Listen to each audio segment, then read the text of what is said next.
Trinity. Instantly play 3 of your blood pawns from any hand, deck, or discard pile. Place 1 in a loyalist, 1 in recruits, and 1 in the neutral area. If a pawn cannot be placed on a card in that row, discard blood pawn. If taken from your hand, draw a faction card to replace, and if taken from your faction deck, reshuffle it. So I'm going to play that. Alright, so I have 1 in my discard pile that I played from earlier. I have 1 in my hands, then I'll draw, and okay, well that's the pawn, so I don't have to dig through my deck and then reshuffle it. That's nice. So I have to place 1 in each different row. So start with a loyalist. I'll put my spy pawn on this 7. Then I will put the draw pawn on this 10 here. And then I'll put the assassin with the kill pawn on this 7 here.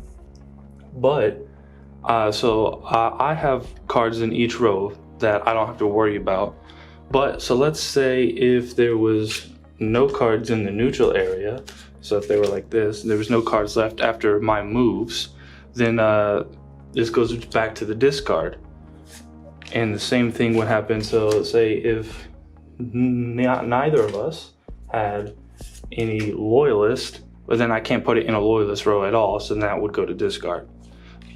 But there are cards, so I can just put them in and put it on that 7, because if they take it on their next turn as their starting card, well then they're just gonna bank my 10 into my allies and activate the pawn.